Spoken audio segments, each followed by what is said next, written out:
Welcome to December 16th, 2021, Town of Sherborn Select Board meeting. The agenda as posted. We'll read it out in a minute. I'm going to call this meeting to order. If it's okay, I would like to ask Diane to please read the agenda. You're muted, Diane. Hang on, dear. Good evening. So after I get through reading the agenda, the board can vote to amend it or approve the agenda as I read it. We also have a public comment tonight from Brian Conley. The first item is the consent agenda, and under that agenda is the payroll warrant, draft minutes from October 21st, November 4th, and November 18th. Our next meeting date is December 30th, January 13th, and January 27th. The board also has the meeting schedule for 2022 for the first 6 months that I hope the board will review and hopefully approve tonight. The next item is a public hearing on an application to consider approval of a license for the installation of underground storage tanks. And Jeffrey Mushnick of Medway Oil and Propane will be here to speak on behalf of the landowners of 33 Ash Lane. The next item is the consideration of licenses and permits. We have ABCC licenses, common vic licenses, class 2 licenses, stable licenses, and a request from the Heritage to extend their hours for New Year's Eve. Item number 4 is consideration of request for ARPA funding. GIS inventory from the Groundwater Protection Committee that Thomas Trainer will be here to speak on. AED replacement from Chief Zach Ward from the Sherman Fire and Rescue. Then item number 5 is consideration of annual town meeting warrant articles. And number 6 is consideration of routine business, the select board and the town administrator.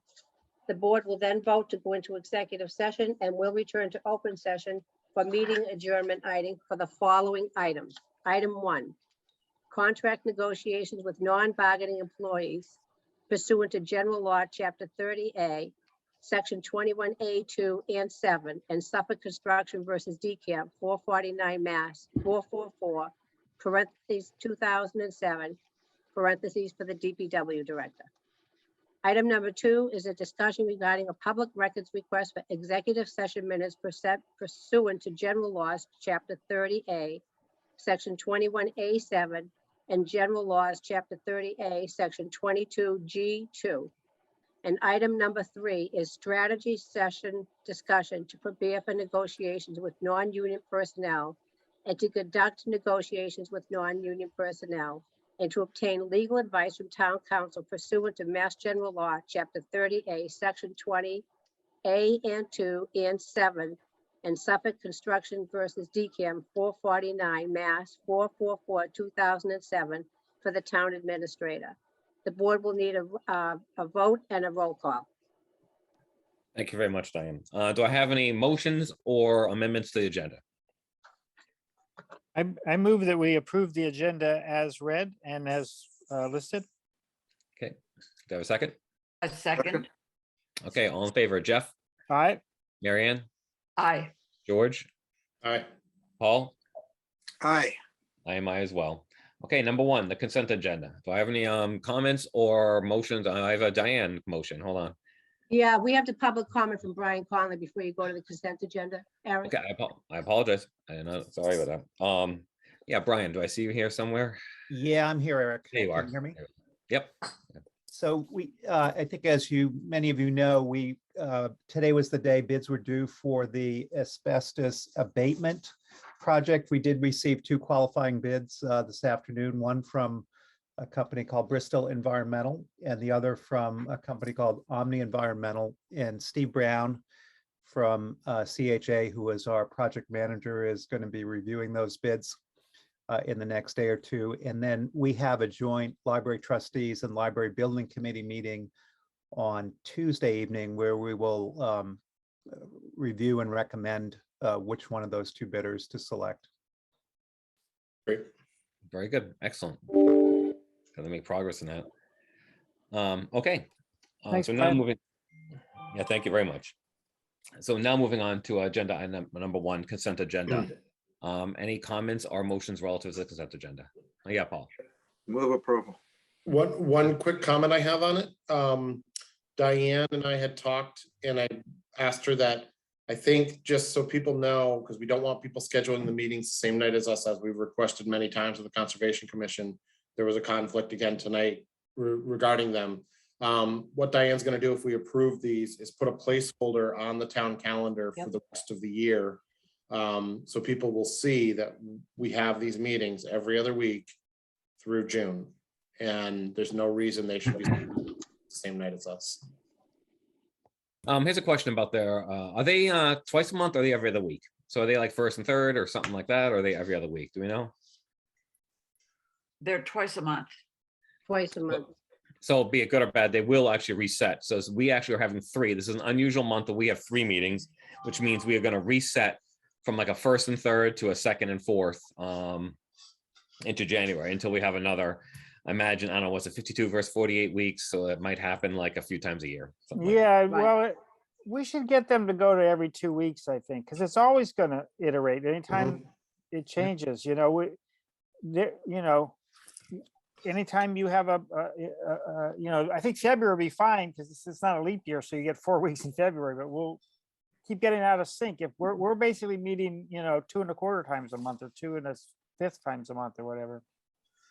I just want to raise again the problem that maybe we should reconsider moving our meeting. And I know, George, you'll put a kibosh on this, but I'm thinking that over the course of a year, we would be losing maybe 4 or 5 meetings. So that's not a lot of meetings to lose, maybe 4. And Planning Board, Board of Health, Concom, all meet on the 1st and 3rd or 2nd and 4th, twice a month. I guess it's the Select Board and possibly the ZBA that doesn't have any set schedule. The Select Board is sort of the outlier, and I understand that we have priority over the others. I understand that, but it's a chronic problem with all 3 of the other governing boards of the town. And I just want to ask again, I mean, is so much as our agendas so full that we can't go to twice a month? So I'll speak to that initially, if that's okay, George. Speak to that initially. Yeah. So we actually tried to move it a while ago, and so disaster because just when we changed it to, I forgot what it was, either first or first, whatever we changed it to, it hit like every single holiday in the world. It literally hit. It went right down the line to Veterans Day and Thanksgiving and Christmas and so on like that, where this pattern does not do that and change it, and it changed it. 2, I actually have been trying to avoid meeting in 2 weeks on December 30th, and I can't avoid it. There's no question that that we are so full and we filled up this agenda. I had to knock 4 items of the draft that Diane gave me. I moved 4 items on this agenda to the 30th because there are actually that many things. And I have the stance, I think it's almost more predictable in many ways. You do it every other week and then I wouldn't say, I mean, you said it's not set. I think it's even more set. I can go 20 years from now and tell you if we're meeting or not based on every other thing. I can set it into my Outlook calendar and every other week and it rolls just with it. I think, like I said, it's 52 versus 48 weeks. If you're to kind of consider it that way, I think it's literally 2 extra meetings a year is what I think. I think it is. And I think it adds to the predictability of it as well. I also believe one of the concerns we had is we might lose when we eventually go back live, the fellow who does the video also does Dover's video, and they're every other week as well. And I was hoping to actually stagger against them. So there are a few reasons to do it. And I keep in mind that even in the short 4 years I've been on this board or whatever, the Conservation Commission recently moved to Thursday. They said it's consistent and they said it's done, but they weren't, I believe, Tuesdays just as much as I think recent as 3 years ago. So is there a choice to move to a day which would potentially conflict just within the recent, and Select Board's been Thursday since, I don't know, since long as Paul's been on the board, I think. That's like, 100 years or something. So with that, I have my opinions about that. George, I don't know if you want to say something about that as well. Yeah, you said exactly what I was going to say. Just for the example, this month alone, I'm going to miss the meeting on the 30th because I'm going to be away. But that's why we have a 5-member board. It's okay for somebody to miss. But we couldn't even miss one meeting because we have such such a large amount of items, and the predictability, as Eric said, of people know if they need a temporary liquor license or they need one of the approvals that our board, that they can only come to our board for, they know we meet every other week. Yeah. And the fact that the extra meeting helps, because eventually we will conflict someday with a president or maybe a, you know, a holiday. We'll conflict with July 4th or something like that. And having that redundancy is nice. I mean, consistently, I mean, I don't know how to predict it, but I still advocate for the other personally. Well, you've convinced me to, and it's really only Thursdays that we're concerned with, so Board of Health and Planning Board are not. Particularly when we did other things, like when we did the police chief search, that was convenient because we just made that every other week. So then, you know, I went from having no life to really having no life, but at least it was very predictable in that I could go, okay, one Thursday, next Thursday, next Thursday, next Thursday, and so on like that. Right. I mean, Okay. Thank you for reiterating that for me. so to kind of expand on this, on the Conservation Commission, we did ask them when they were here before, do we want to send them a letter or something requesting that they make it non-conflicting with our meetings? Or I guess, is there any thoughts amongst this board onto, you know, making it more official or doing something like that? Or just think what we said before is sufficient? Yeah, Paul? I think that they're trying, and to some extent, they have to accommodate the residents of the town and outside experts. So these regulatory boards are in some degree are driven by the availability of the people that they are trying to work with. It's better to have boards and committees that are cooperating with the schedules of the people they're working with than for them to be so inflexible that projects get delayed and the residents of the town who are trying to get things done have to wait long periods of time because of the rigidity of the schedule. I think they're making the effort, but I don't think they're going to be able to be perfect on this because there are too many citizens who want to get things done and too many outside experts who typically show up for Conservation Commission matters. And those experts have schedules also. But wouldn't the extra meetings every other week even further accommodate that, those few extra meetings a year? And also, don't they cut down to one meeting a month in the summertime? Guess I don't know. Yeah. The other thing is there are 3 other nights of the week, Monday, Tuesday, Wednesday. I mean, that that aren't the same night as the select board. And somehow we don't conflict because isn't ZBA meet on Thursdays also? ZBA is one that does flex. They're not one with a set schedule. I think just based Yeah. on timing of hearings and that kind of thing, they have to be a little more flexible. I think Yeah. Jeannie's on here and she knows more because she does scheduling for them, but But they're usually Thursdays, aren't they? When they're not, when they can be? I think I sometimes can't remember. Jeannie, are you on here? I signed her in, I think. Daryl's got I'm her. here. There's Yeah, Jeannie. no, I'll recognize Oh, with Daryl. her Christmas tree. Hey, Jeannie. Oh, look at that Christmas tree. Richard Robinson. It sounds like she's on the Conservation Commission meeting. Sorry, I was listening to conservation because they're talking about the yacht club. Oh, So what's the question? ZBA, what nights of the week do they meet? Different nights of the week, right? It's not a Thursday. or Well, they were Tuesday or- meeting on Thursdays during the 40B process, but they're now meeting on Tuesdays okay. to accommodate the select board. Great. Okay, nice. All right, I'll recognize Daryl and then Michael. Daryl, go ahead. You're Well, muted. maybe you should really talk to Michael instead. I was going to say, as the wife of a Conservation Commission member, Thursdays it has been my recollection of their meeting nights forever on. Yeah, so you should check with them about the conflict. I just Not left the me. meeting there for a minute just to come here because I heard this. I've been on the commission for 10 years or more, and we have met the first and third Thursdays, except for special meetings, for 10 years or so. So Okay. if that helps you in your discussion, I just will state that. And to the extent that you do alter, I don't know whether, all I just heard that maybe was an issue. And And we have regulatory deadlines and regular schedules with consultants that work with that. So if that helps you in your discussion, I could take another quick question before I go back to a hearing. Yeah, What are Michael, your one thing thought- that was discussed was if you guys could switch to every other week like we do, just on the opposite weeks of us, instead of first and third, you do every other. Because we don't want to meet, that's more meetings than we need, that our meetings, it's harder to do. I don't know if we'd ever want to do, I mean, we could bring it up. But It's only It's two more one- meetings a year, Michael. We just discussed that. There's 48 weeks. But if you do 52 weeks, you're doing two more meetings if you all do right, it. we'll talk about it, right? Maybe we're just being a little rigid because we've been doing the same thing for years. And everybody's used to it, not just us, but everybody who works with us.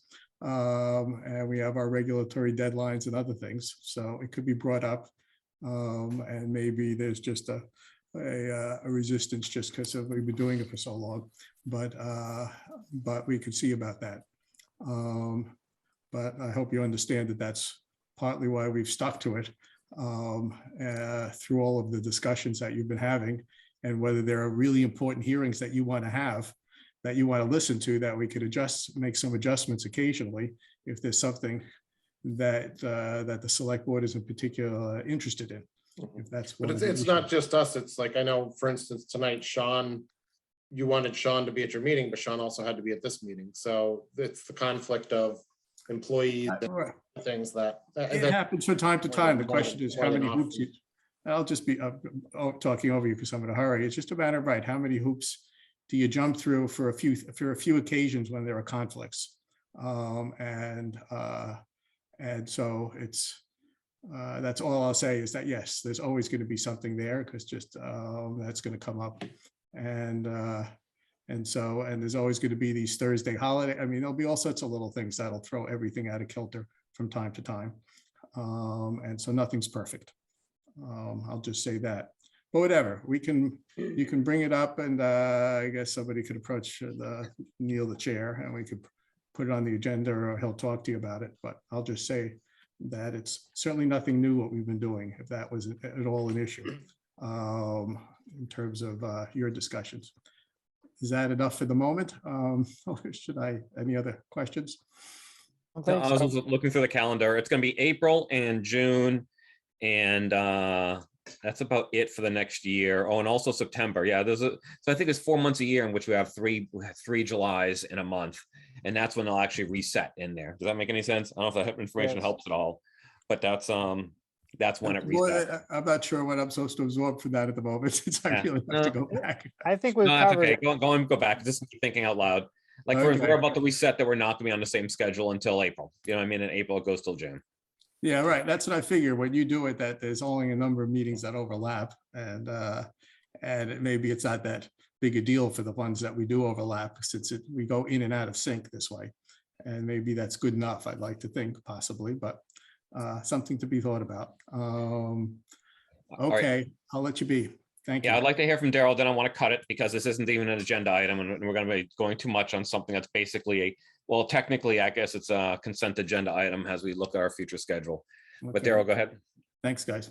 Sure, thank you. I was just going to mention as another of the highly regulatory boards, in addition to Concom, there are just so many engineers and consultants and everyone else who kind of organizes their work around an established schedule. Ours is not conflicting with yours, but I'll just say that that is a factor for the groups that we serve. Yeah, I mean, I have to respond to that because that's been said a few times. I do think every other week is an established schedule. I do. I think just because it doesn't follow a monthly, it follows a yearly. You can go into Outlook, and that's what I do in my calendar. I set every other week, and I can predict 30 years from now when Paul finally retires, what day it's going to be on and what week it's going to be on. But All our, right. the people dealing with us are not going to set up their calendar every year to track the every other. That's all. It's easy for them to pick a first and third, second and fourth kind of pattern. All right, that's it. Thanks. All right, any other questions specifically about the consent agenda? Brian made a I motion. think you're to still waiting approve. on a second. I'll do a Okay. second. All right, yeah, motion and a second from George. All in favor of Jeff, I, Marion, Aye. George, Hi. Paul? Hi. I might as well.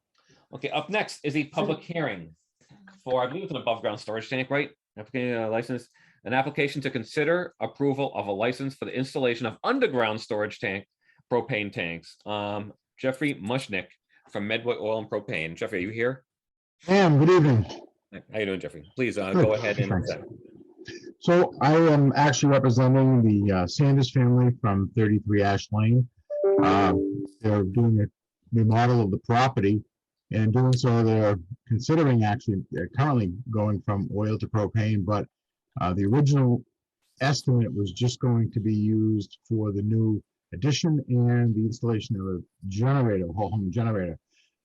Because of the size of the generator, the size of the addition they're putting on, it required propane storage in excess of what's allowed currently under a normal permit with the Sherman Fire or any fire department. And so in excess of 2,000 gallons water capacity, we are required by Chapter 148, Section 13, to apply for a license to be granted by the Board of Selectmen for that particular property for anything over 2,000 gallons water capacity. In this case, we're looking for 4,000 gallons of underground propane storage on this property. And we would use it for the generator. The generator is quite large, and in order to have any amount of runtime, meaning if the generator came on and was on, for example, for a week, it would consume a tremendous amount of propane. We would need to have additional storage there and still be able to run the home at the same time, because now if they switch everything over, including the new addition, it's going to consume a tremendous amount of propane. And so for that reason, we're looking for this amount of storage underground. Okay, very good. Before I take questions from the board, Zach, did you have any comments you wanted to add to this? Yeah, I could just briefly summarize the memo I sent along to the board, Mr. Chairman. So as part of this process, just because it's a little different than a normal propane permit that we usually do, we reviewed 148.13 as well as the Mass Fire Code NFPA 58, which is for LPG storage. We conducted 2 site visits, one just the fire department, then one site visit this week with a representative from Medway Propane and Oil. And we also consulted with the Massachusetts Department of Fire Services Code Compliance Unit. And based on all that, based on the fact that it's underground, which is certainly less hazardous to the public, we find no reason based from a fire safety standpoint not to grant this license for this work. Okay. From our Very good. point of view. Now, any questions from the board? I had one question. I'm looking at the site plan here. It says propane tank pad. Isn't that used for above ground tanks, or is that like an underground pad that it sits on? It's actually an underground pad. And the reason for the pad is obviously we don't want these tanks to come out of the ground. So on a typical installation, Medway Oil and Propane has been the leader in safety on propane installation for many, many years. We've been putting propane tanks on concrete pads even when they weren't required. In this particular installation, we want all 4 tanks to be exactly the same height and width apart, and we don't want them to move. So what we do is we pour this massive pad underground, and we use a special stainless tie-down system to keep the tanks from actually ever moving. And if there was any water infiltration, the tanks would not be subjected to the hydraulic pressure and move by themselves. They'd all move together. Well, with this pad, that's going to actually hold those tanks down underground if we get a lower level in the tanks, so it becomes more buoyant. No, that makes sense. That makes sense. I've definitely heard of that, actually, especially all settling and buoyancy. Is it is there high water table there? Do you think No. that's actually incumbent on? We'll actually move the tank location, and that's where the chief was helpful this week. He went out and took another look. We brought the tanks up much closer to the home because the Britons were seriously concerned about a large oak tree on the property, and they want no movement within 30 feet of the canopy. 30 feet of the center of the tree, which brings us out to 30 feet of the canopy. No landscaping interruption, nothing. So they said, you know what, we'll move the tanks. And that's what we did. They're very concerned about their property, very concerned. No, very good. Okay. I've done Um, this before in a generator installation myself. Yeah. Yeah. Okay, if there's no questions on board, how about the general public? I'll take any questions. Just please use your virtual hand raising tool on the, in your Zoom, what's it called? Participants box. Okay, it doesn't look like there's any questions or comments from the public in general. Do I have any motions from the board? Sure. Yeah, go I ahead, Bob. I move to approve. I think we should be supporting our residents, and improvement to property just makes the whole town better. So I Second. move No. approval. Now, while you're still moving, do you need to delegate signatory, or is this one of those things we all sign, or what, or we just authorize Zach to sign this? How does this work? Oh, he countersigns the action by the board, so I move to have Diane Morris sign it for us all. Okay, George, is your second include that Second. Yep. amendment? Okay. All in Can I favor? ask a question before we vote? Is Yeah, there any other boards that need to consider this? Like, does the planning board need to look at setbacks of the location of tanks, or are there any other regulatory issues that we? The only thing I saw was Chris Canny wrote in his memo to us that there's Conservation Commission administrative approval. I think they have to, Conservation Commission has to do an administrative approval. And there's like a trench permit that needs to be Yeah. approved, I think, by the building department. Could we make like a general part of the motion, just say subject to, we approve subject to Yeah, finalization with of those the conditions. That's what yeah. it says in our packet. It's that Yeah. motion with those conditions. And I think that probably makes sense. Okay, I just want to make the motion right, was all I was trying to do. Accept it as a great friendly amendment. Okay, very good. Sure. All in favor, Jeff, I, Marianne, Aye. George, Aye. Paul? Aye. I might as well. All right, thank you for your presentation and good luck with everything. Thank you. Thank you very much. I'd just like to say two things. Apparently, this is the first time this has happened in Sherborn, and the process, Diane's been extremely helpful. Chief also, and I just want to thank you very much for making it streamlined and smooth. And secondly, I vote to extend the Heritage's hours because I supply the propane for the heaters outside. Thanks very much. Happy holidays, everybody. Thank you. you too, thanks for Thanks. joining us. Bye Yeah, now. with outdoor space heaters, I bet you that's a good business to be in this last couple of years. Well, we're doing our best to help the restaurant industry. Yeah, I think you Absolutely, helped the yeah. library too at one point. Yeah. So, Yes. That's another hat we wear. On Article 3, Eric, we've looked at the license. I move that we approve the list of 5 licenses shown here under Article 3. Okay, let me just read them Second. let me just read it for the public. This consideration license permits, ABCC licenses, common victor licenses, class 2 licenses, stable licenses, heritage request to extend hours for New Year's Eve and burn more propane. Okay, so we have a motion. We have a motion for blanket approval and a second. Any comments before we take the vote? Okay, all in favor, Jeff, All right, Marianne, Aye. George, Aye. Paul? Aye. And I am as well. Thank you very much.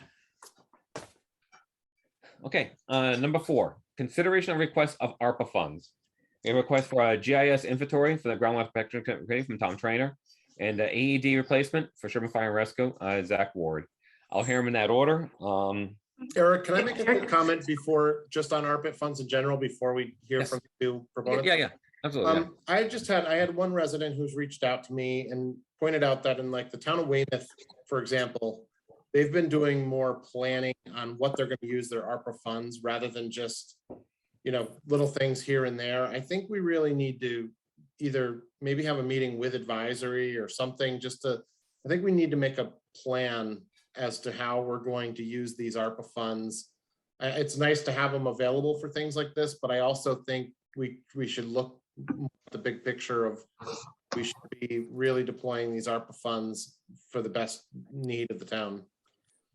And I would just add, that George is exactly right. I agree with him. The other point of it is that I think we can expend them through 2025. So we may not even know of projects. We may not want to spend everything right away. There may be things that we find a year or two from now that we want to use it for. So we don't necessarily want to try to use it all up.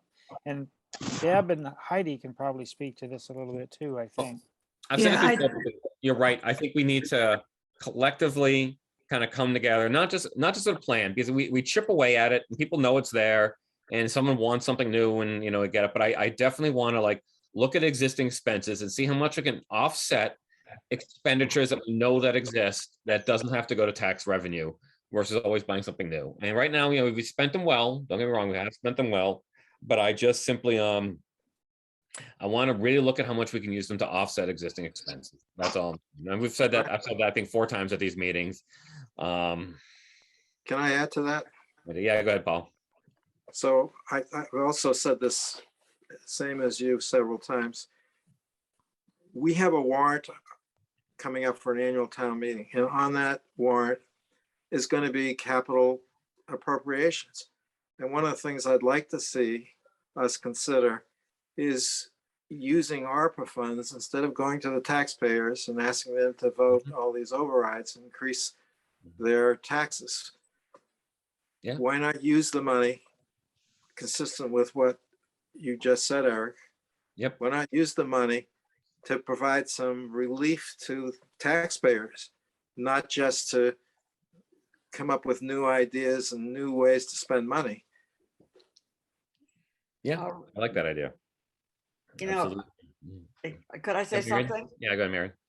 I think you all make really good points. I agree with Eric and Paul, but I also would second what George said. I've brought it up before. I feel like even if it's used to offset things that we already need to do and give relief to the taxpayers, that's great.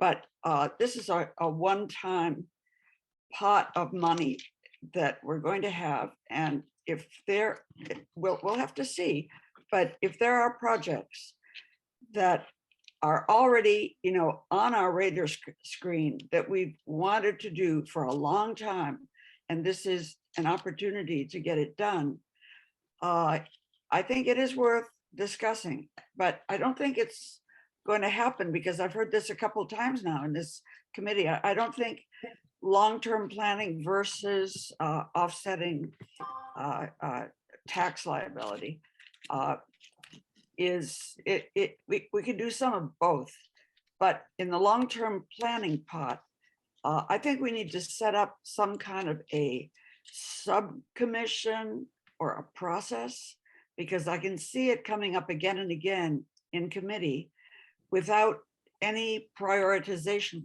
plan ever happening. So we don't have to do this now, but it would be good, I think, for one or more of us to try to think through how committees could work together to come up with a process that allows us to have a longer term vision. Well, maybe I'll make an item out of it. See, that's why we need a meeting on the 30th. Is that I actually know of a consultant that actually has been specializing in this. Has actually consulted with mostly small towns, but also with the city of Lynn on the use of ARPA funds and how to utilize ARPA funds.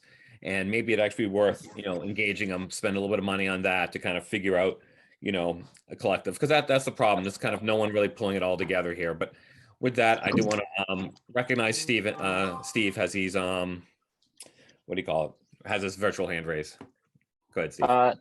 Thanks. I actually, a lot of what I wanted to say, Marion already basically covered. I mean, I just want to say that from advisory's perspective, and I've said this a couple of times, and I apologize. I've meant to reach out to you, Eric, to discuss it, but I think I think most of advisory agrees with Marion's position, which is that some kind of an ad hoc committee or subcommittee should probably be put together to try to strategize the use of the total funding and to try to brainstorm, you know, projects or various uses, maybe look at what other towns are doing that might give us ideas about what to do.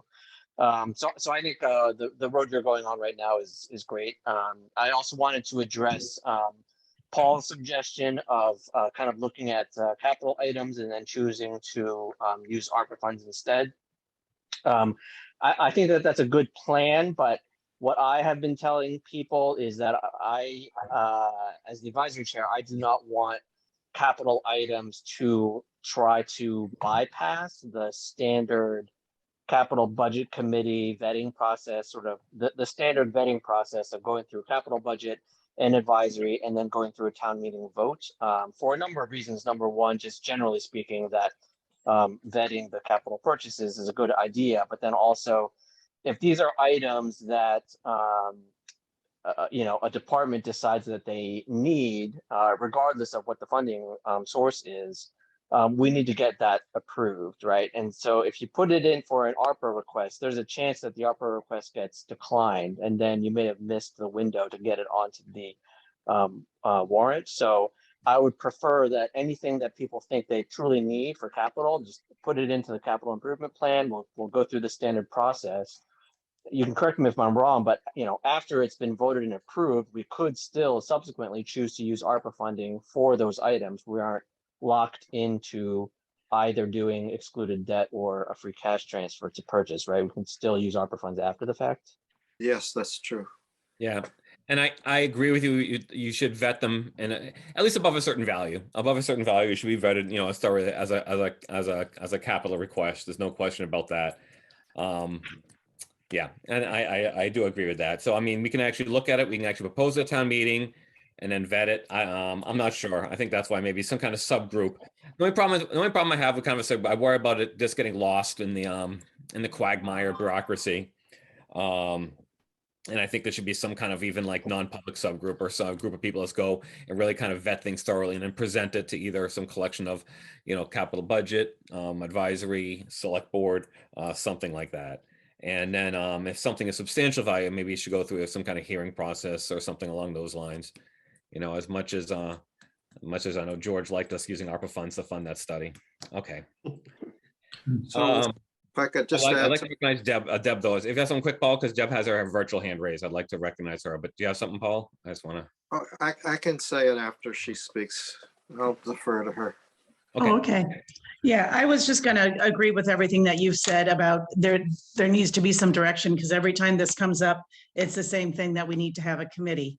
But besides that, I did want to let you know that on ARPA, I think when we discussed it before, we kind of thought that there were definitely like specific things that needed to be spent on regarding public health or water and sewer infrastructure. And one of the big factors was where it says replace public sector revenue loss.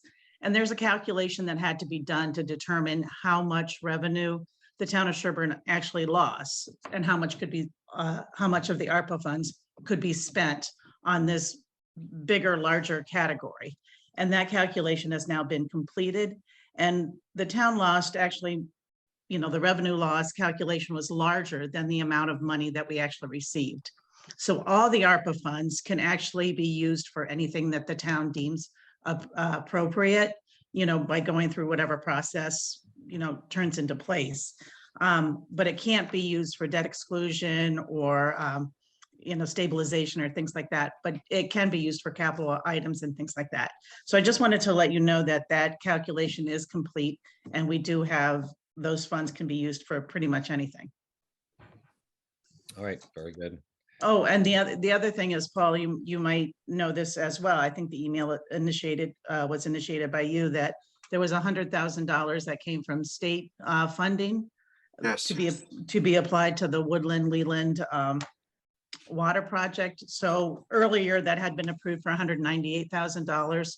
So that really would be what, $98,000 versus the $198,000. Good. It's excellent. Thank you, Deb. All right. Okay, if it's okay. Can I? Yeah, Paul, I'm sorry. Yes, you did say. I'm very sorry. I didn't mean to. So the point I was going to make was that I've been on the board for a while, and many times there's been good projects that I think the town's recognized have value. And we, for financial reasons, have not gone forward with them. So I have this institutional knowledge of a variety of things that I could make available at some point or to some group who might be created to look at this. As an example, we've had a number of requests for sidewalks over the years, and a sense from many people that walking on streets that are narrow with cars going fast isn't safe for carriages and babies and even bicyclists, and so on. And so there are a few strategic locations that additional sidewalks could be looked at.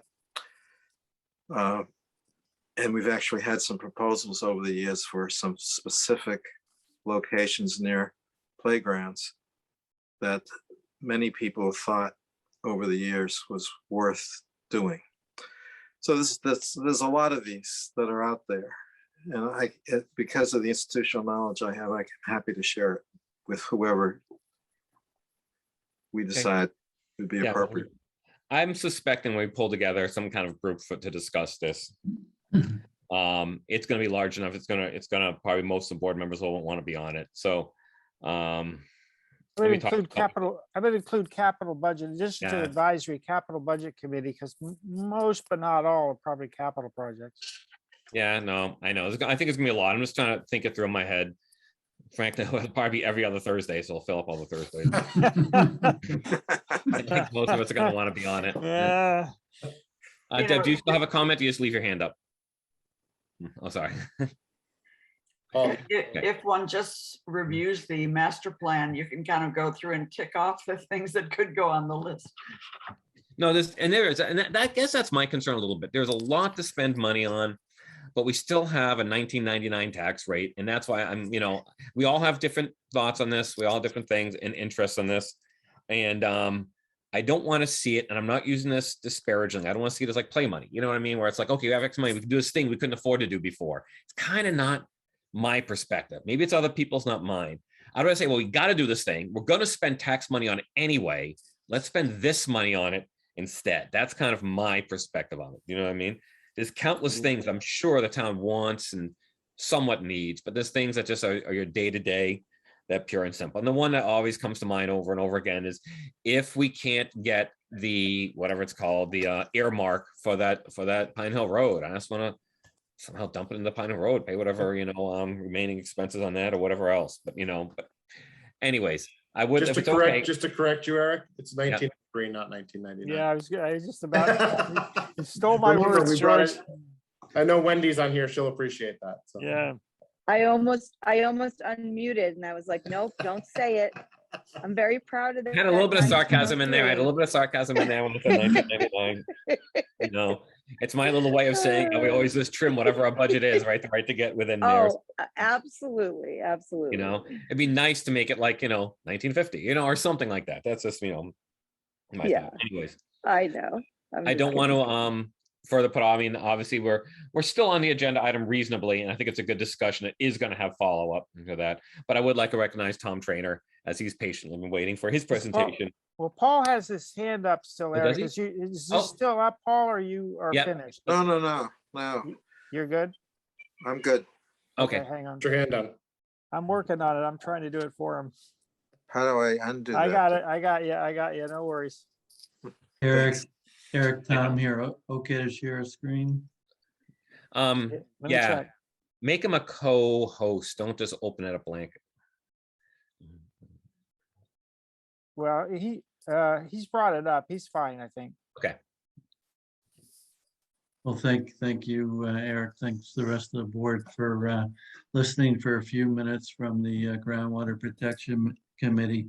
There's two of us here representing our 7-member committee, myself and Andrea Stiller.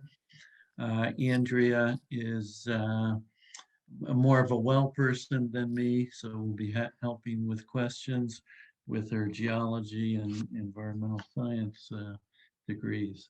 But our goal here is in 2 slides, and really on the next slide, we're hoping to summarize what you've already been provided in our request, and really cover maybe three questions that you might be asking.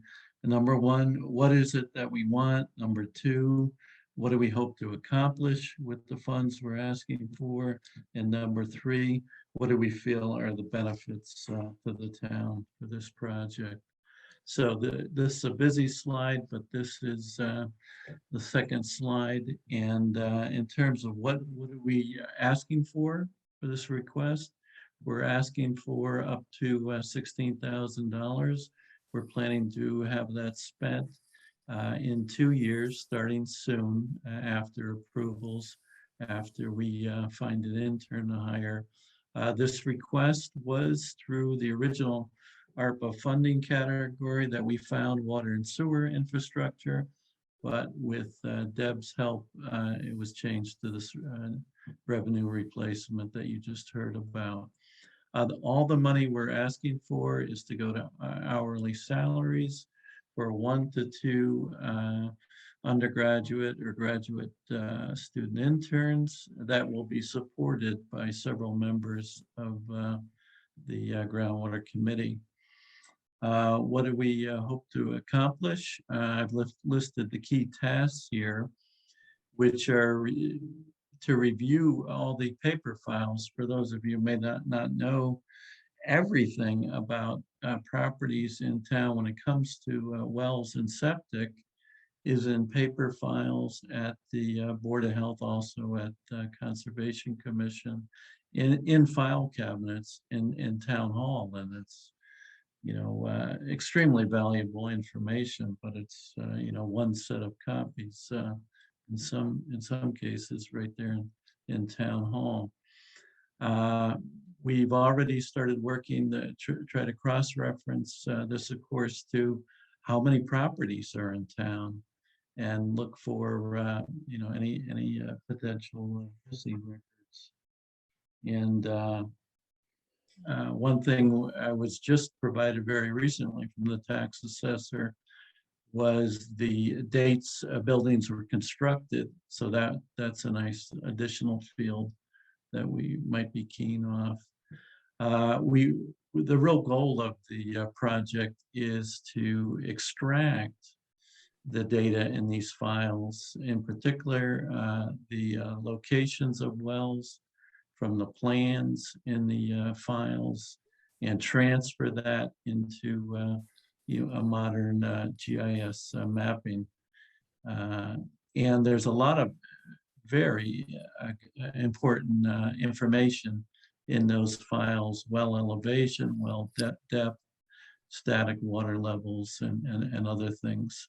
And what we plan to do is build a database of this, Excel, Access, whatever makes sense, and make it available finally to easy access to town employees, Board of Health employees, Concom, and of course the residents.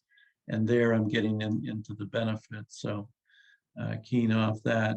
Access to this data right now, people have to go to town hall, have to interrupt town staff to get at this information.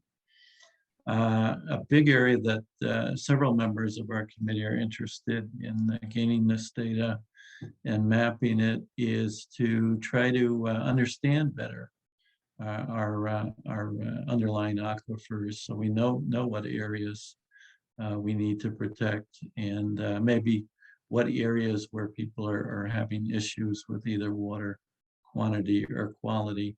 And of course, everyone knows this now, finally, with the climate crisis, there's going to be need for mitigation planning for both ends of the precipitation spectrum, both flooding and drought. And we think having this data more readily available will help with that.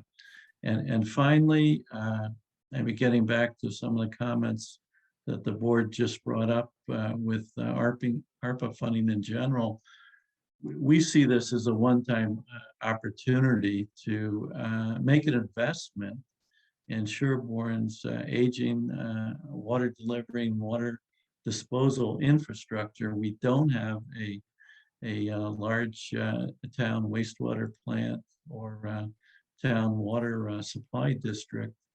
Many of our homes are have older style wells, older style septic systems. So we think this is a wise investment to everybody in town. So that's our summary, and Andrea and I are open to questions. I want to open up one question, and I hope you don't hate me, but Daryl, can I put you on the spot for something? It's too late, Eric. You already did. I know. Yes, you can. That's why I'm here. So is a level of accuracy that I'm assuming this will be GPS or some kind of hand monitor. Some will be taking off survey plans if we have them, some combination of the two, the way I understand it. Will this data be good enough essentially to create site plans for the Board of Health? That's a big deal. In the Board of Health, you have to show nearest well, nearest septic, and so on and so forth. I don't know how accurate they can get the septic here, but at least for the wells, will this be sufficient to create site plans for basically that regulator? Does that make any sense for the Board of Health? Yes, I think it will support that, because right now engineers, when they're working on a property, are using whatever they can find in the files, or if they're standing on the property that they're working on, they're trying to look at the neighbors and see if they can see where those other features are or contact those neighbors. And that's not always a perfect process. So yes, the Groundwater Protection Committee has also been talking about these issues since the early 2000s, and we started some of this, but did not get to completion because there weren't funds for this kind of GIS, maybe GPS system locating of where these features are, which would be important to linking all of the information together as well. That well depth and where the water levels are, that depends on what the elevation is at the wellhead. And so you have to match up topography and then that information, and then we could map what's going on underground better and understand it better. Well, I definitely think for that reason alone, at least even for the Board of Health, just for the Board of Health permitting alone, if an engineer simply needs to be provided a shape file and then they can bring into AutoCAD, that'll save residents considerable money than sending an engineer to town hall and going through 37,000 papers and so on like that. Because they charge their client whatever $150, $200 an hour. So for that alone, I think this will actually save the residents a fair amount of money. And the accuracy will be better. Yeah, because we've had at some of our hearings, neighbors will come and say, "That's not where my well is," for example. So. And with the and the depth, that's off paper. Like they're not going to pop anyone's wells. I'm assuming they'll still need permission to get on property to do the GPS, which hopefully people will be fine with if they need that. If not, they take it off paper somewhere. Actually, Eric, if I can address part of that. Actually, our intent, particularly in the beginning, and we actually see this as maybe growing into something larger later, but in the beginning, we're really going to focus on the paper plans and extrapolate from the paper plans, on a laptop into any of the common GPS software platforms, many of them that are free now, and so not go on site to get a millimeter or a centimeter or a foot accuracy. So in the beginning, we see doing this in the town hall offices by paper. Okay, Marianne, you have a question. Right, actually, it's more a comment. I mean, I think this will give us a big bang for our buck. I mean, this is a relatively inexpensive project that could be the beginning of a new way to look at water resources in Sherborn. And we've discussed this. Andrea can probably fill this in quite a bit, but there are 3D computer mapping programs that could map.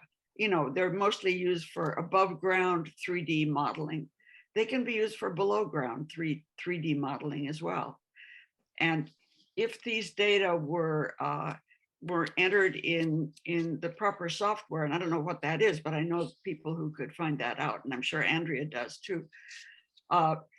you could create an underground, a 3D sort of map, you know, the type that you can rotate and get a feeling for the depths of wells, water quality and quantity at different levels.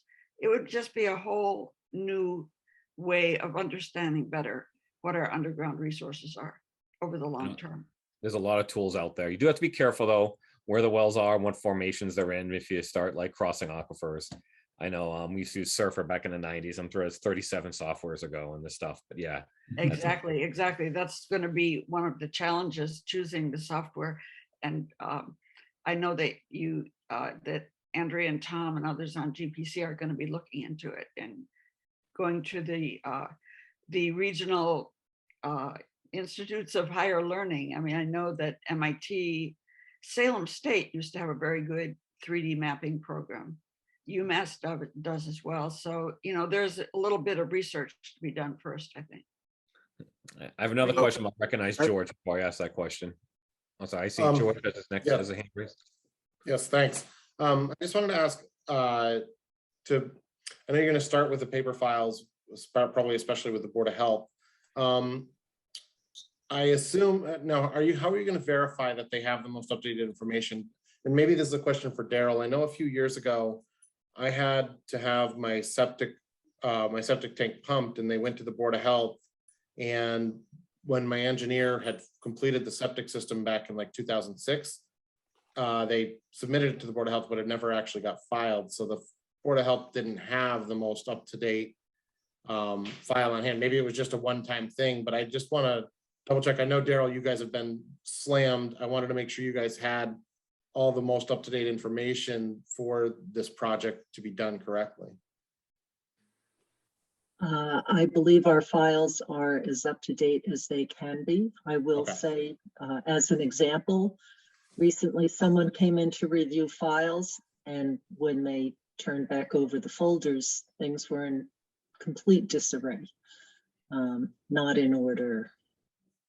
Who knows if they got mixed up between the files, and that happens with some regularity of people looking at files, and the staff does their best to oversee people while they are looking at files, because the information in there is critically important.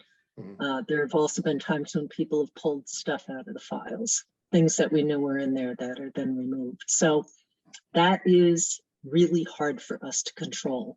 But I would say that's a very tiny percent, because for practically every Board of Health meeting, we get supplementary materials from those files that we are using when we're reviewing a replacement septic system or something else. And they're extensive. That includes minutes related to that property, copies of prior plans and applications, and that sort of thing. So that is why our paper files are so important as well, is because sometimes that's the only copy that exists. Homeowners don't have that. That doesn't always get passed on from one owner to the next. So I would say that experience might have been a fluke more than certainly nothing that is routine. And I will say that, and I think that this is actually a great solution to that, you know, by having this online, that'll make this going forward probably much easier for you as well, Daryl, that you're not just completely dependent on those paper files. I think we'll always be dependent on them until we find a system for scanning them in, which I'm really excited about tackling someday. But that is a very complicated project. Sure. Right. I was going to say something. So, Paul, you're next. So I'm going to vote in favor of this, and my reasoning is that this is a $16,000 item. We've got like 1.3 million that we have to spend. 16 seems like a very small amount out of that ARPA funds, and the benefits seem real. They seem to benefit citizens, people working with the town.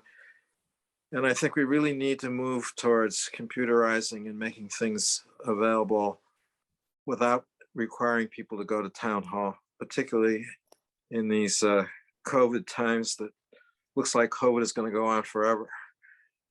So for all those reasons, I think this is a good idea and would make a motion to approve at the right time.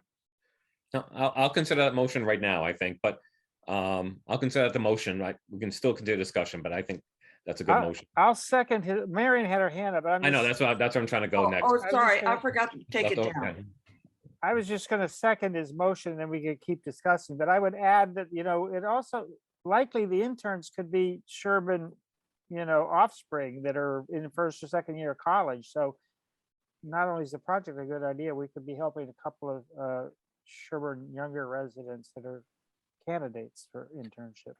Which brings me to my one question I had remaining, is that 2 college interns, 1 or 2 is clearly cost effective and the right way to do this. But I would ask either Tom or Andrea, I guess, who's going to oversee them? Are they going to run out of a certain department? Well, they'll be overseen in terms of the work they're doing by several of us on the Groundwater Protection Committee. I traded some messages with David Williams, talked about the hiring process and things. But I don't think they're going to need a lot of support. I think they'll be able to work independently. We've set this up. Our plans, how we came up with the 16,000 was 800 hours, and we want to space that so any one intern is much less than 20 hours a week, and they're only in the office maybe 2 hours a day. We're hoping to find some students that can work independently. No, I get that. My recommendation is, though, create a single point of contact and create a single line manager. I've been involved in this both as a college student and as someone mentoring college students afterwards. And don't get there. I'm sure they can be independent, but to prevent it from gonna get lost in confusion of different directions, especially if I have more than one college kid, that you have to keep it very linear with a single point of authority. Just my recommendation from my experiences. Good. We will try to do that. Paul, I think your hand is still up. I'm assuming that's just left over from before. Yes. Okay. So we have a motion and a second to support this ARPA request. I'll go down the line, and I guess if Tom, you could please stop sharing your screen. Just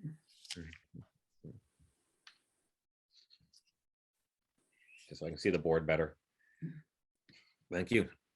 Okay, all in favor, Jeff? Aye. Marion? Aye. George?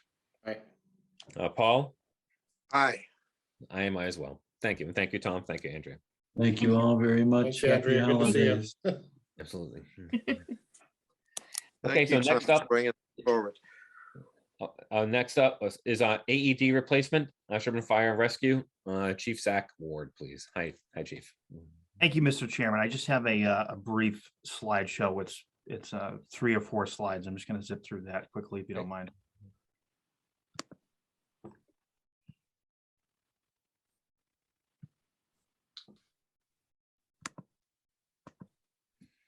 Okay, so this is just a brief summary of our request to replace defibrillators. And I know that the ARPA request was for defibrillators for the fire and rescue department, but we're actually requesting to replace all of the town's 22 defibrillators, the town-owned defibrillators, and add 2 more.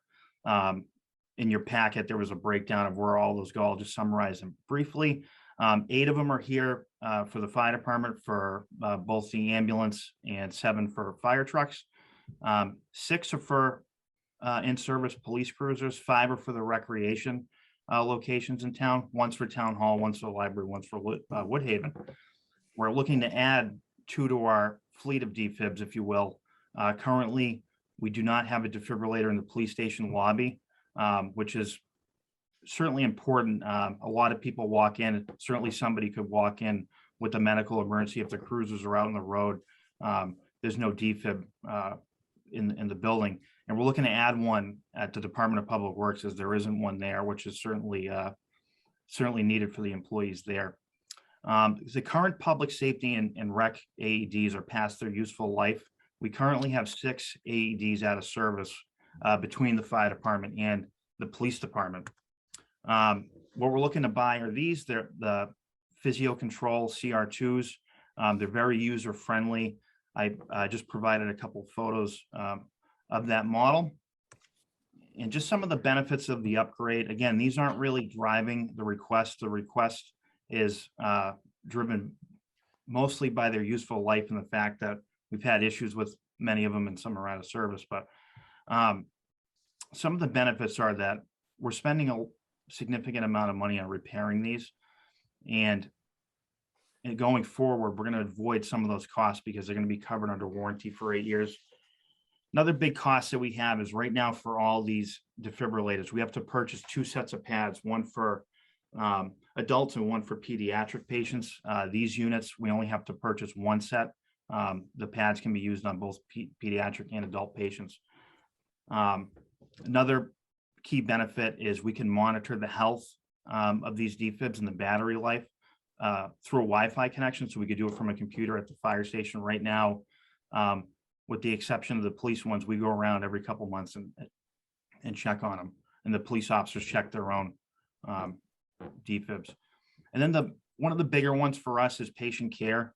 So on the screen is a photo of our Lucas CPR machine, which is just a great machine. It does CPR compressions for us, does perfect compressions, perfectly spaced out. And these devices are known to improve outcomes for patients. With the units that we're looking to buy, we don't have to stop doing CPR on the patients with this unit.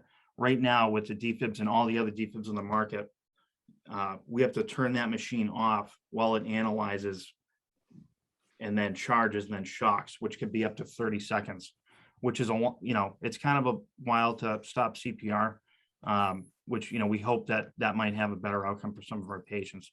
Then just the final one. Future cost increases. So Physio Control has an upcoming 7% increase for that's going to go into effect March 1st. And again, it's similar to some of the other companies that we looked at. This would add $3,000 to the cost of this project. Just a couple other things. I'm going to end my slideshow. I just wanted to mention that we looked into grants for these. So the only grants that we identify where we could put in for the defibrillators, we actually put in for other items that were significantly more money, and we actually were awarded those grants. So we have tried to identify some other funding sources. We just haven't been able to, as far as ones that were available to put in this request. I certainly understand the conversation about prioritizing use of the ARPA money. And, if the board, wouldn't want to support the entire request here, I'm hopeful that maybe a lesser amount could be requested just because the amount that we have out of service and some of the issues that we're having.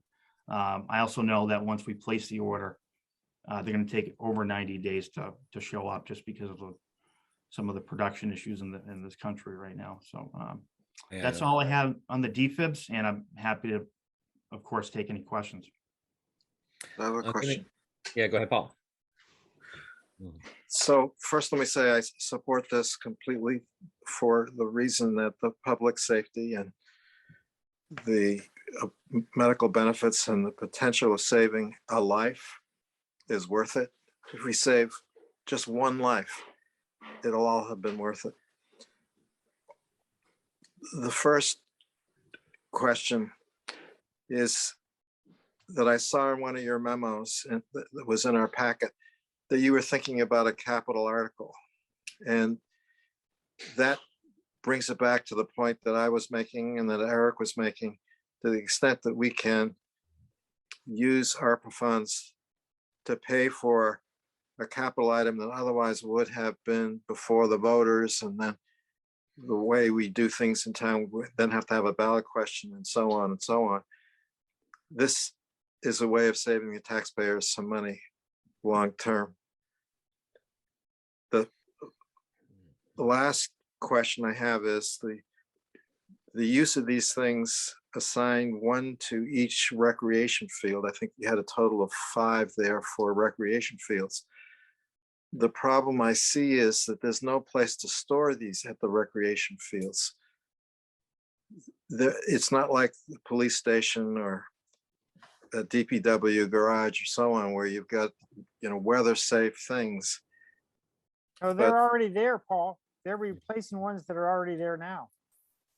So what keeps them there? So the recreation, they have containers basically enclosed with the door that that opens if somebody needs to use one. So they are protected from the weather. That's a great question, and that actually came up before. So that was my only worry about those. I also worried about somebody stealing one of these things. Hey, this looks like a good toy. Let's take it home. So that actually happened a couple of years ago, Paul. So that's a really good point. For a couple of them, there's not a lot we can do. We are looking into something to secure a couple of the fields. And that'd be through the Wi-Fi connection. But there's a couple of them where they don't have the Wi-Fi. There's unfortunately really nothing we can do unless we install cameras. It'd be a significant cost to that. Hopefully it doesn't happen again. As All I right. say, I support this. Okay. Thank you. I'd like to hear from George. I would like to add that the ones that we think are more vulnerable get stolen, just put those fake little domes that everyone puts up and pretend there's a camera there. George. Yeah, I just have a quick question, Zach. Yeah. Thank you for this presentation. I think this makes a lot of sense, but one thing I saw glaringly missing on the list was Pine Hill School. So I've been in contact with Pine Hill separately, and the reason why I didn't include them on this list is because I believe they received other ARPA money. So I talked with Jill Fedor, the nurse there, and we're working with the school to come up with an alternative way to replace the AEDs at Pine Hill. Now, luckily, Pine Hills are newer, but we want all the AEDs in town to be the same for a variety of reasons. And again, we'll be able to manage those AEDs from here just to check on their battery life and all that, which will be key. So they do have them. They weren't on your list. So that's why I was Exactly. because I knew they had them at the school. So I was surprised they weren't on your list. So that's why I wanted to They bring do. them up. We're just working on an alternative way to replace those. Okay. Excellent. Chief Galvin, please go ahead. Well, thank you. I just wanted to just kind of quickly echo some of Chief Ward's comments. A couple of the defibs that are out of service do belong, or to the police department. And, one thing that we definitely know is that, early effective CPR and defibrillation is what saves lives. And it's very difficult to be able to do that when we don't have the proper equipment.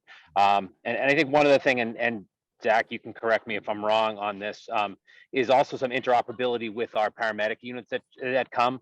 Because we have several different types of AEDs now, all the pads aren't interchangeable, so that we could actually delay some higher level care when a medic unit arrives, where they would have to put their pads on instead of being able to just simply unplug and utilize the pads that we have.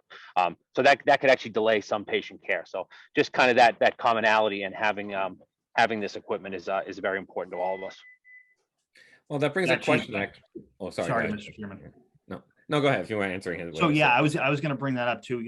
Compatibility is key. And just one last point. I know we talked about under a public comment, I mentioned about an off-duty CPR save that one of our members had that was in the city of Quincy. So once we place this order, they're going to send us some trainers. So we're going to start training all town employees. We recently did training for the police department for their CPR cards, but we have plans to do the DPW, town hall employees, library employees, and all that with trainers for members of the fire department. So it's a collaborative effort. CPR does save lives. The best CPR save I ever responded to was at a field in which a gentleman in his 40s was watching his daughter play softball and he collapsed. And luckily there was a police officer sitting in the parking lot in his cruiser, and the defib was right there. And we saved the guy. And if that defib wasn't there, it didn't happen to be there. Now they're at all the fields in that town. So from that. That was a special one in Quincy though, Zach. Tell them it was in the middle of a parade. Yeah, it was wild. One of our members, off duty marches in the Greater Boston Firefighters Pipes and Drums, and he could hear somebody yelling, And he turned around and there was a truck driver driving a float in the parade, and he was slumped over the wheel. So he got into the truck, got him out, started CPR. They commandeered a golf cart to get a defib to the scene. It was wild. And that gentleman's alive today. Very good. Well, I will say you, without me asking, answer the question I was going to ask. And I was having like a non-first responder staff, such as for town meeting, get trained. I manage a city department, which has largely office staff, a little bit of field staff, and I make sure they all get trained. It's no reason not to. I mean, I guess the real first responder is ever standing next to you until the professional gets there. Most of the Boy Scouts have been trained. Yeah. Needs to be refreshed, I think. We're now, doing but that most right of them- now at the Pine Hill School. We're doing the Cub Scouts right as we speak. Yeah. I think it's annually. I do it annually, and maybe it's every 2 years with first aid, something like that. And there's no reason not to. There's absolutely no reason not to. Okay. So I guess any more questions about the use of ARPA funds to buy these defibrillators and buy these defibrillators and other I'll devices? make a motion to approve the PD replacement. Second. Motion and a second. All in favor, Jeff? All right. Marion? Aye. George? Paul? Aye. I am as well. Thank you very much, Chief. Thank you. Both chiefs, thank you very much. Thank you. Okay, number 5, consideration of annual town meeting warrant articles. We have copies on our background materials of an article relative to town administrator and to finance director accountant. Who is speaking to these? This is something, Diane, do you have something to say to these, or is this? I think it was me. Yes, Jeff, I spoke with George, and he had mentioned at a previous meeting that he wanted to start reviewing the TA bylaw and the finance director bylaw. So that's why I I don't- tonight. Yeah, I don't have any specific requests yet. I haven't had time to really focus on how we want to make changes in these. I think with the warrant open, I think we should put placeholders for potential changes that we might want to make to the town administrator bylaw and the finance director bylaw. I They're know, already in the bylaws for, as a placeholder, and okay, good. we'll bring a sheet next week at the next meeting, hopefully, with what has come in for placeholders. And the main thrust of this is the idea of the finance, as we, replace we have in 2022, we're going to be looking for a new finance director. And as we do that, do we want to consider whether that person reports to the town administrator or not? And then also a discussion of, and I don't know whether it's part of the bylaw or not, but whether, and this may be more a budget discussion than anything, is I've heard a lot of demand from different departments, and maybe to take some stuff off the town administrator plate is looking at hiring a part-time IT person. So then that would kind of free up the town administrator a little more. And I think a dedicated IT person is much in need at this point. I don't know whether anything has to change in the bylaw, but I think we should at least be considering that when we make our budget of putting in some hours for an IT department because of the needs that we're in now in 2021. Yeah. Paul, you can comment. Yeah, go ahead. You have your hand raised nicely. Thank you. So I wanted to agree and disagree to some extent with what George just said. I agree about the IT comment. I would expand that to include the HR function.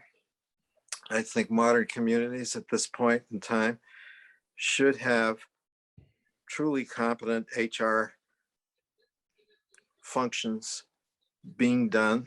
The laws, labor laws and laws relating to employees are sufficiently complicated.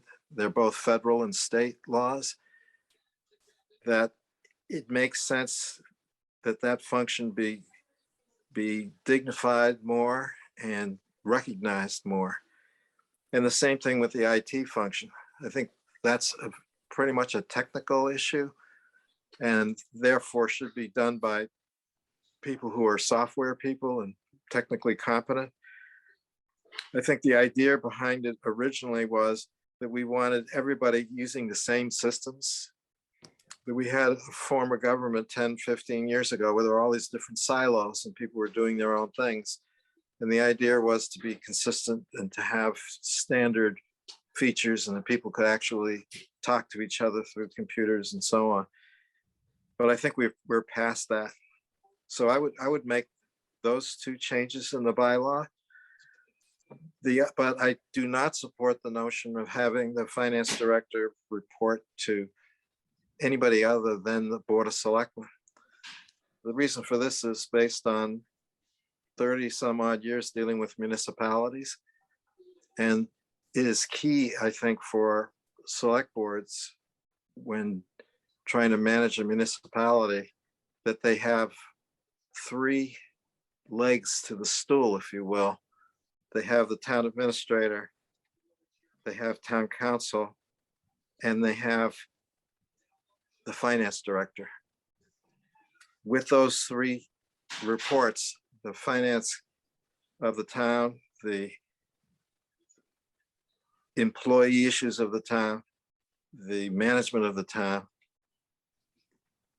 all become workable and effective.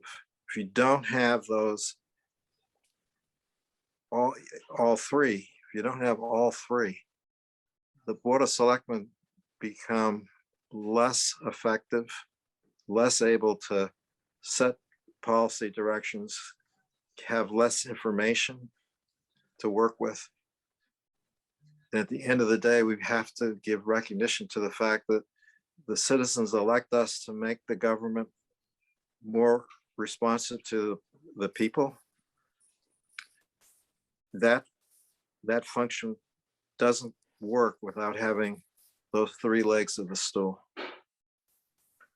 So those are my comments on this. Thank you very much. As I look at the draft here, something that strikes me is that, you know, it's clearly been changed over time based on need or whatever else. It's been amended 2014, 2015, 2016, and 2019. The short section on the town administrator. Just find it just interesting, as well as further out years. Any other I comments? think we should all review the, like, take some time, and, you know, we have time. I mean, right now, like I said, with the placeholder there, we can at least have an intelligent discussion about this. Just the reason, I didn't really give a reason before of why I think the finance director should report to the town administrator, but I think the select board, I look at it more on, I know Paul has the municipal experience and I appreciate that, but I also look at it, and Jeff, you probably do too, as more of, look at it as like how a corporate structure works, where, you know, you have a CEO who would be our town administrator, who's there on the day-to-day basis. We're a volunteer select board that more serves as a board of directors. I think an effective finance director should have a day-to-day person to report to, and that would be the CEO. And that, you know, I see CFOs report to CEOs in a lot of corporations. So I think that's kind of where I'm coming from on that point. As a board of directors, as a select board, we're not in town hall every day. We're not there to oversee everything. We have meetings every other week. So, I mean, I know we're more involved with that and we're on emails every day, but at the same time, I think for an effective finance director, they should have some supervision on an everyday basis. Yeah, I don't completely agree. I still like Paul's idea of them reporting to the select board, but getting their day-to-day direction from the town administrator. So I think you're right. We're not going to be in the weeds on nitty-gritty issues that they're dealing with day to day, but I think there is a value of having a finance function under the select board separate from the TA. But anyway, we shouldn't discuss that tonight. But I think we've got this positioned well for future discussion. Yeah. Well, it's actually, of all the things we do kind of make sidetracks on, this is one of the more applicable, because it is about editing that town bylaw. So I'll at least state my opinion. And I'd like to know what some smaller towns do, but in the larger communities, the chief financial officer is subordinate to the town manager, town administrator. It is in Framingham, it is in Natick, and it is, you know, those certain structures that I've seen, and they've managed to get by without, you know, any type of, you know, major corruption that you heard of or anything like that. We have an independently elected collector, so we actually have some independence in there as well. At least, and again, that's when Framingham was a town. As a city, it's the same thing. CFO is subordinate to the mayor. So yeah, I don't see it as a complete conflict. I know Sherman is small, and I've always said this: we run on volunteers. We have a very high skill set, but there can be some hindrance the way we're so flat in our line management. There's very little like professionals answering to professionals.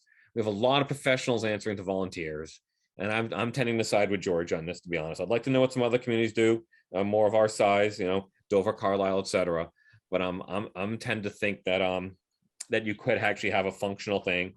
You could actually involve the select board, like in the hiring or some fashion like that. You can actually, put something in there where it's a quasi in between there, but we're just not going to oversee the day to day. We're just not. I mean, most of us have full-time jobs, and it just, it just gets difficult. I think I got to handle the big picture. I can't worry what everyone's doing at 3 o'clock on a Tuesday. Well, if there's a major issue with something, we can handle it. That's just, and I think that's the way it's meant to work. Any other questions or comments? Well, just that Yeah. I need to respond if I could. Okay. Yeah. I know this isn't the time or the place, but one of the things I've seen with dismaying regularity is the incomplete information that policymakers get when they're trying to make decisions. And in part, that's because if all the information is going through one source, that source is going to be enthusiastic or passionate about a particular position, and that's the information that's going to come forward. You see that even on the national level, where people say that, the president doesn't get all the information when he's making a decision, the president of the United States. But it happens with disturbing regularity at the local level. We as board members can't conduct our own investigation into everything that comes before the board. We have to pick and choose what we're going to personally look into. So we count on the information coming to us with every side of the issue aired.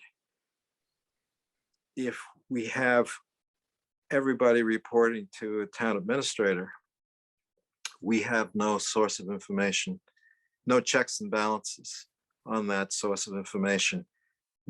And if you happen to have a bad town administrator, and there have been a few in the other towns, not talking about Sherborn, but I've seen in other towns,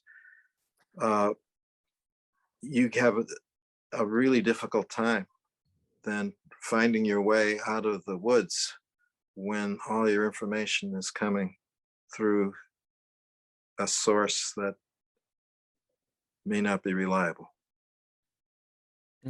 So for all those reasons, I think you need the breadth of a little more direct information. Okay. And perspectives. So we have some time to do this, but time will tick by quickly, even with our extra meeting in December.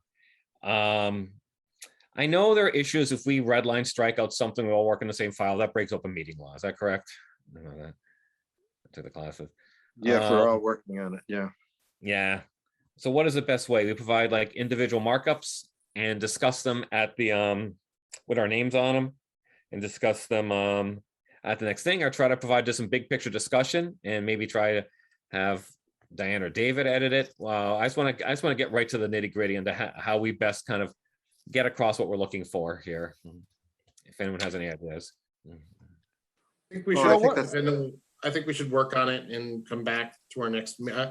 Unfortunately, I can submit something if you guys are going to discuss it on the 30th. I won't be there, but I can submit it, and we could, or we could discuss it on the 13th, whatever. But if you guys discuss it on the 30th, I'm more than happy to submit to you, Eric, any red line or something that I have ahead of time. Okay. Yeah, submit it to Diane. I can take a look at it one time. So my concern here is that there must be other subject matters other than this one bylaw that we would want to submit articles on. And would suggest that all of us individually think of a broader view of what things can we do to bring improvements to our town government, to our operating departments, and let's have those discussed. There must be more than just. One other article that was discussed, I think he emailed all of us, was from the board, the assessors. About switching from being elected to appointed.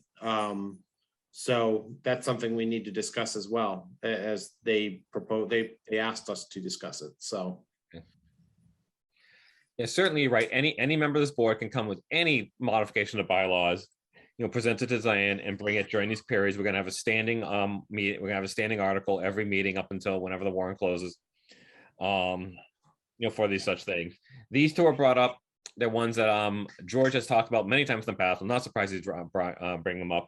I look forward to seeing his edits because I think he definitely has the right energy toward it, and we can get ideas from that. But of course, anyone can bring anything up at any time. Yeah, Marianne.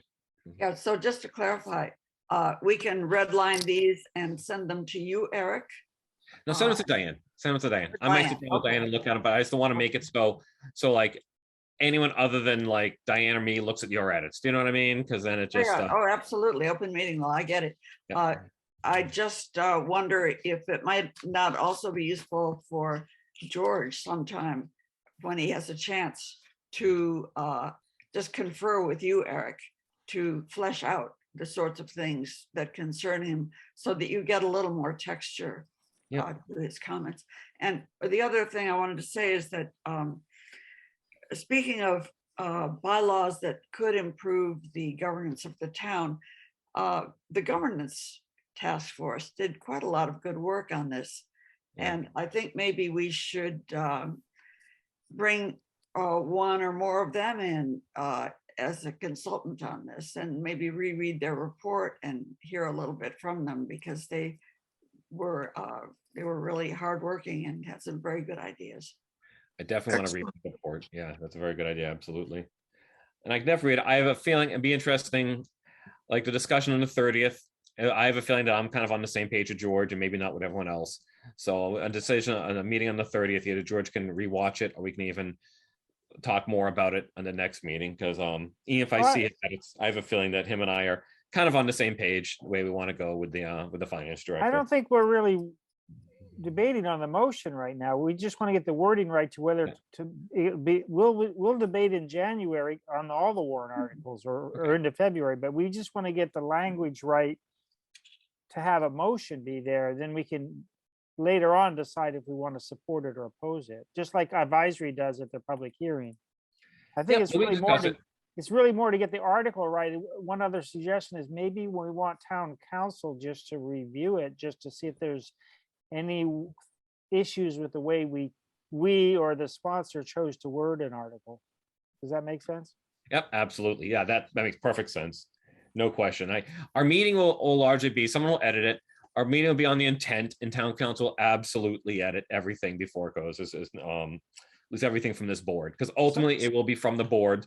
So at least 3 of us have to agree on it. Hopefully all of us, but at least 3 of us have to agree. Well, I would tend to support almost anything we were recommending to be voted on. I wouldn't necessarily vote for it, but I wouldn't hold something back if people wanted to see it. Now, Chris Petrini wasn't going to join. I've been talking to Chris during the meeting. He wasn't going to join until the executive session because he didn't have an agenda item, but so he's not on right now, but we can alert him. Yeah, I don't think it's worth his time. I don't think we need him yet. I think it's premature to have him. Yeah, right. Okay. So I have a comment here. I very much want to hear George, and the idea of discussing his issue and his changes without him being there just seems wrong to me. I'd like to, I don't see what the rush is to have it on the 30th when he's not there. Can't we do it when he is there, so he can more fully explain everything?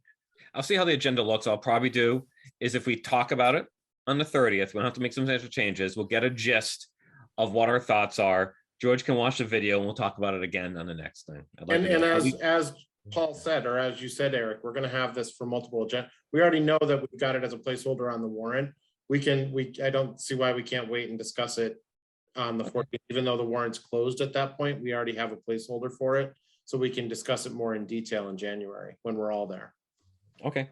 I like that, as long as we can change the wording of the warrant. Sometimes, like, you find out Yeah. afterward, there's a inconvenient word in there, so that's why I suggested the town council, they could at least make sure there wasn't like a, whatever it I don't is. think we're not fully writing it though. We usually Yeah. later on, it's If, as long as we can continue, placeholder, it's usually not even, it's not anything that needs to be. yeah, Well, like, I Okay. said, if we talk on the 30th, it's just gonna be to see if there's any major issues with the intent, or just take care of whatever small changes or tweaks or Mhm. whatever. Ones are being substantive. Of course, we're gonna talk about when George's there, no question about that. Frankly, just looking at it right now, I actually saw 2 typos in the article, in the actual final article. Okay. Okay, so all that being said, are we done with this one for discussion point? Sounds like we are. Okay. Just one question. Has anything come in since we opened the warrant? Hi, yes, we have gotten a few people asking to have placeholders. One was the assessors. Jeannie's here. I think some of them just go right straight to Jeannie. Did we get anything from the planning board, Jeannie? We haven't gotten anything from planning. There's a few from personnel that have asked for placeholders, but nothing really big. Substantial The yet, right? Agricultural Right. Commission asked about a right to farm bylaw. And then there's a couple of easements. So, but nothing set in stone yet. Thank you. That's what I thought. Okay. Very good. Okay, that's that. I'll go on to just simply routine business. Are there any select board reports? All right. How about you, Diane? Do you have a report? I don't have anything tonight. I'm sorry. I didn't know I was going to fill in for the town administrator. Oh, that's okay. That's okay. I was just having my fun. Yeah, the only Actually, report- Eric, I may have what could be called a select board report. I'm Yep. never sure what that means precisely. So you tell me if this is out of turn. You'll remember back in September, we had a presentation from, gosh, what was his name? Greg Carbo from KP Law, who was involved in the negotiation between Pulte and the towns of Natick and Framingham. And the only update I have is just really a reminder. We haven't heard anything since September. And at the September 9th meeting, when he made this presentation, he gave us kind of a very short update. He talked about it having to go to Springtown meeting in Framingham and about getting together something for the state for the to get it approved at the state. And at that meeting, you guys appointed me and George to be the liaisons to that negotiation. We haven't heard a peep. I haven't. Maybe George has, but we now you're muted, George, you're muted, George. Yep. yeah. Let Mary. We know. No, we I know, there's people talking. I was muted on purpose, but I am trying to listen. I'm listening as well. Okay, so the reason I'm bringing it as a report now, a sort of report, I guess, is that we're now in safe harbor for 40B applications until June of 2022. That's because the ZBA approved the Coolidge Crossing rental project in June of 2021. That gave us 1 year of safe harbor after that ZBA approval, within which if we don't issue a building permit for that project, we fall out of safe harbor, basically. Those SHI units go away. So June of 2022, now time is passing. It's 3 months since we heard anything about the negotiations with Natick and Framingham. And I'm raising it now just to say, this is thinking of the affordable units that we're going to lose and lose safe harbor in 2022, June of 2022. That's only 6 months, less than 6 months from now. We have to get this on an agenda or somehow move it forward. So I'm just wondering if there are any updates from anyone from KP Law or anyone else on this.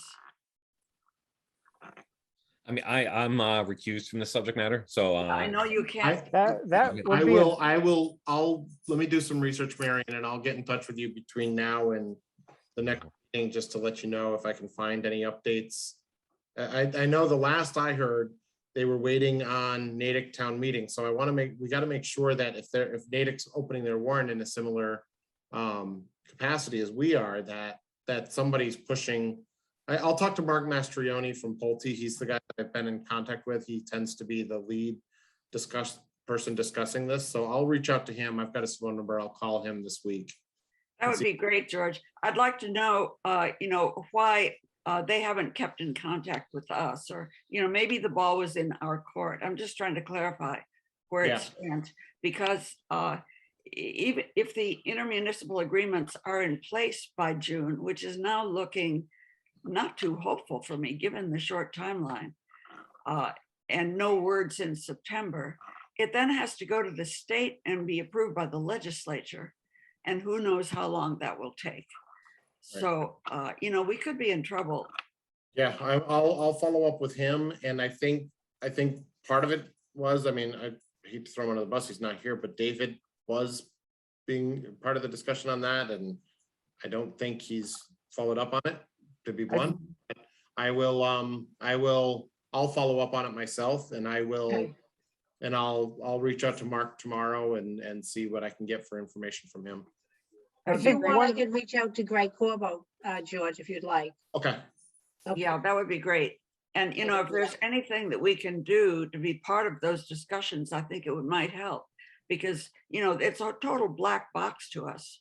We have no idea what those discussions sound like between Pulte and either of the two towns.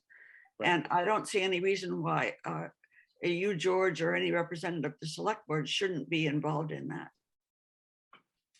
yeah, it makes sense. I had heard also, though, that I thought Natick, either they changed their town administrator or their town council. I can't remember which it was. It was I their thought town there was- administrator. Yeah, I think that was part of the delay, was that I'm not sure what the circumstances were, but it sounded like they had some turmoil there.